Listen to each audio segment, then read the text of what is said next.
Greetings, citizens of the world. This is Anonymous. After our previous coverage of the growing coronavirus outbreak and the associated quarantine lockdowns, our supporters have asked us what we expect to happen in the coming weeks and months. It would be impossible for us to truly predict the future, especially in a situation that is developing so rapidly, but we have been keeping a close eye on this situation, and we are comfortable enough in our research to make a few predictions about what lies ahead. These are simply predictions and are not to be interpreted as statements of fact. As always, you need to do your own research. One thing is for sure, we are only seeing the very beginning stages of this pandemic, and this is something that experts from around the world agree on. The United States and Europe have both been relatively safe from deadly outbreaks in the past several decades, but it appears that their luck has run out. In fact, these areas may end up having things much worse because they have refused to take this issue seriously early on. Citizens of Italy are now regretting the cavalier attitude that they had in the early days of the outbreak in their country, and are now warning others that this pathogen is far more dangerous than the seasonal flu.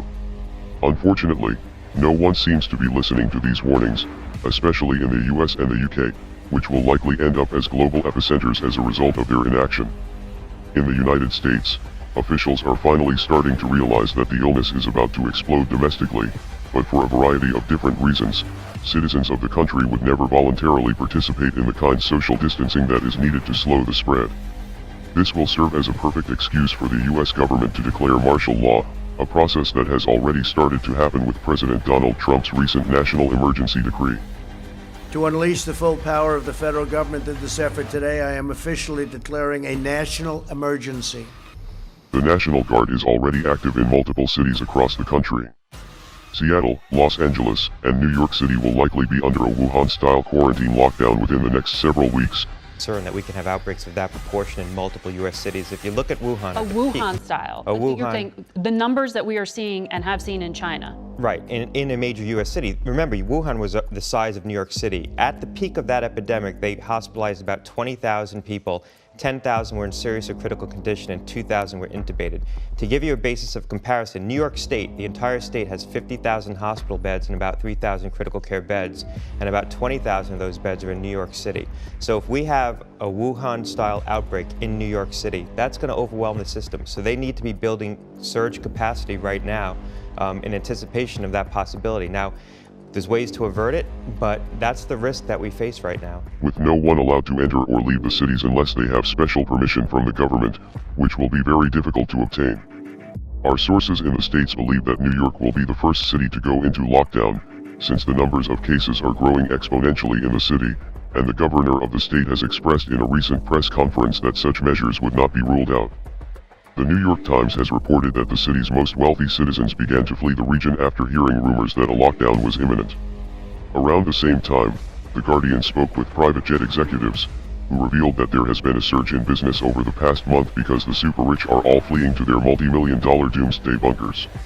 If the virus or the military-style lockdowns have not hit your neighborhood, you may still think that this is a joke due to the misleading statistics, but whether you realize it or not, your life is about to change in a big way.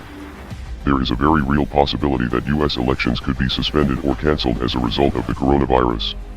In fact, primary elections in the country have already been delayed as a result of the outbreak, and there is now a poll worker shortage as well.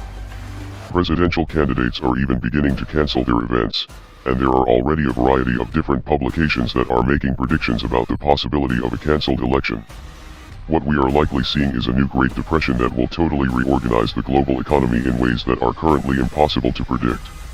The initial lockdowns in China created a supply chain disruption that resulted in a global downturn in the markets, and this was to be expected considering that China is now the manufacturing center of the world and many people were out of work for an extended period of time. For the United States, the consequences of the situation could have been temporary, but the Federal Reserve has made a number of reckless moves in a panic to keep the markets afloat. First with a $1.5 trillion cash injection for Wall Street, and then by slashing interest rates to zero and printing more money, which will cause inflation and decrease spending power for the average person, likely resulting in an economic depression. The financial markets have been caught within the throes of an unrelenting downtrend over the past several weeks, which has reached a boiling point today after the U.S. benchmark indices posted one of their largest one-day sell-offs in decades, leading Bitcoin and all other digital assets to similarly plunge. Now, the NY Fed is conducting a massive liquidity injection into the markets in an attempt to ease fears regarding companies' access to capital. This $1.5 trillion capital injection is being referred to as the Fed firing its nuclear weapon by analysts and could have impacts on Bitcoin and all other assets. This virus will not destroy humanity. This is something that our species faces from time to time, but sadly very many people will be lost in this tragedy, and all of our lives will be impacted by the time this thing is over. When the dust settles, we will be waking up in a different world, just as we did on September 12th of 2001. There will be new agencies and bureaucracies to enforce new medical laws, and these governing bodies will likely be global. As we have seen with the tragedies of the past, the people in power will use this crisis as an excuse to accomplish goals that they have been working on for a very long time. We are anonymous. We are legion. We do not forgive. We do not forget. Expect us.